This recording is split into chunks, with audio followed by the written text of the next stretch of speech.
बिस्म- बिस्मिल्लाहिर्रहमानिर्रहीम सल्लल्लाहु अलैहि वआलिहि वसल्लम। खुशामदीद। आज टाइम मैनेजमेंट के 5वें पार्ट में आपका स्वागत है।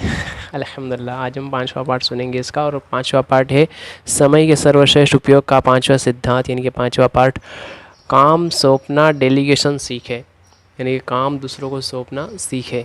कैसे? कोई भी इंसान सब कुछ नहीं कर सकता। बहरहाल कोई लोग हर काम खुद करने की कोशिश करते हैं और जाहिर है वो असफल होते हैं। हर व्यक्ति ये चाहता है कि अपने महत्वपूर्ण काम वो खुद करे, लेकिन एक निश्चित ऊंचाई पर पहुंचने के बाद प्रगति करने के लिए दूसरों को काम सौंपना अनिवार्य हो जाता है। बिजनेस की शुरुआत में तो व्यक्ति सारे काम खुद कर सकता है, परंतु बिजनेस बढ़ने के बाद काम इतने बढ़ जाते हैं कि सहयोगियों की, यानी कि उनके साथ काम करने वालों की, उनके असिस्टेंटों की, उनके मदद सहयोगियों के बिना तरक्की नहीं हो सकती। ऐसे में अगर वो सही सहयोगी खोजकर उन्हें काम सौंपना डेलीगेशन सीख ले तो वो आगे भी प्रगति कर सकता है। अगर वो ये नहीं सीख पाता तो भविष्य में उसकी प्रगति की संभावना धुंधली हो जाती है। ये काम सीखना, काम के साथ काम बांटना भी बहुत ज़रूरी है। बहरहाल दूसरों को महत्वपूर्ण काम सौंपना आसान नहीं होता। दूसरों की योग्यता, बुद्धि, क्षमता और निष्ठा पर भरोसा करना आसान नहीं होता, यानी कि दूसरों की, उनके अंदर क्या खूबियाँ हैं, उनको काम सौंपना, उनके अंदर क्या खूबियाँ, वो समझदार है कि नहीं, वो उस काम के लायक है कि नहीं, ये सब चीज़ें देखकर उन्हें काम सौंपना बहुत ज़रूरी होता है, और ये बहुत डिफ़िकल्ट काम होता है।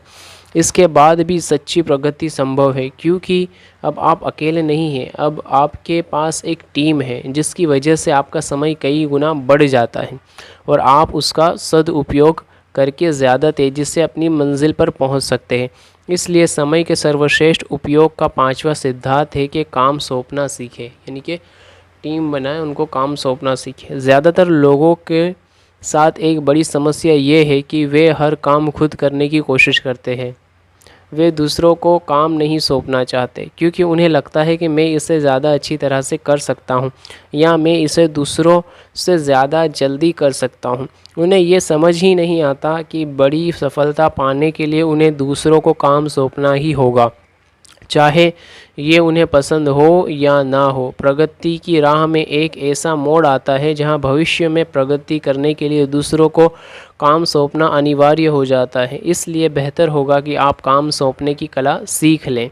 काम सौंपने के लिए आपको सिर्फ इतना करना है कि आप किसी सही व्यक्ति को खोजकर उसे काम सौंप दें, यानी कि ऐसा व्यक्ति चुनें जिसमें उस काम को अच्छी तरह से करने की क्षमता हो और इच्छा हो।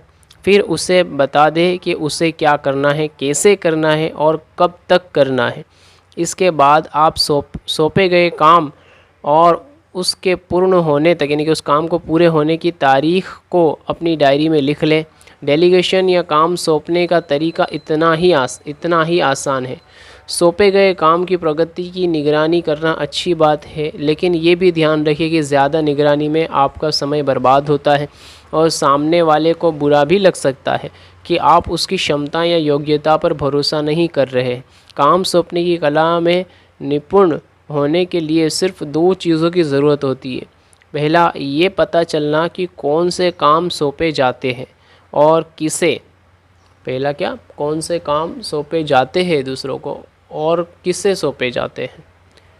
बस इतनी सावधानी बरतें कि अति गोपनीय या अत्यंत महत्वपूर्ण काम दूसरों को सौंपने के बजाय खुद करें। यानी कि बहुत इंपॉर्टेंट काम हो जो दूसरा नहीं, सिर्फ आप ही कर सकते, तो वो सिर्फ आप ही करें, आपके अलावा किसी और को काम ना सौंपे।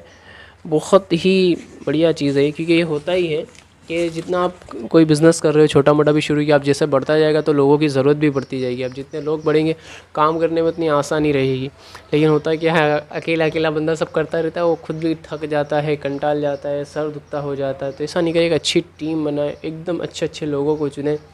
अच्छे लोगों से मुराद खूबसूरत नहीं, जो भी हो, मतलब एक टैलेंटेड बंदा हो जो उस काम को करने की उसके अंदर खूबी हो, जज्बा हो कि नहीं वो उस काम को कर सकता है, ऐसे लोगों को चुने और फिर उनको वो काम सौंपे। आप उनको वो काम सौंप दिया, अब आपके पास तो इतना सारा वक्त है, अब अपना वक्त दूसरी जगह इस्तेमाल कर सकते हैं। तो इंशाल्लाह उम्मीद करता हूँ आप समझ गए होंगे। तो जज़ाकल्लाहु खैरा। आज के टाइम मैनेजमेंट के हमारे कोर्स में यही ख़ास बात थी कि काम दूसरों को सौंपना शुरू करें, सारे काम खुद के ऊपर ना ले लेके खुद के ऊपर इतना काम ले लेंगे कि वो खुद ही डब जाएंगे नीचे, हिस्सा नहीं करें, बल्कि सबके काम बांटने की कोशिश करें माशाअल्लाह। तो दुआ खैर में याद रखें। जज़ाकल्लाहु खैरा, जज़ाकल्लाहु खैरा। अस्सलामु अलैकुम वरहमतुल्लाहि वबरकातुहू। सब्सक्राइब ज़रूर करें और ज़्यादा से ज़्यादा शेयर करने की कोशिश करें। अभी इंशाअल्लाह आज हमारा ये 5वां पार्ट था, बहुत ही जल्दी इंशाअल्लाह ये मुकम्मल हो जाएगा कुछ दिनों में। फिर इंशाअल्लाह इसके बाद एक बहुत ही बढ़िया सीरीज़ लाने वाला हूँ, मोटिवेशन स्टोरी, और उसमें बहुत ही ज़बरदस्त स्टोरीज़ है जो इंशाल्लाह जज्बा बढ़ाएगी और जो टूटे हुए उनको इंशाल्लाह वापस खड़े करने में मदद करेगी इंशाल्लाह सब। दुआ खैर में याद रखें। अस्सलामु अलैकुम वरहमतुल्लाहि वबरकातुहू।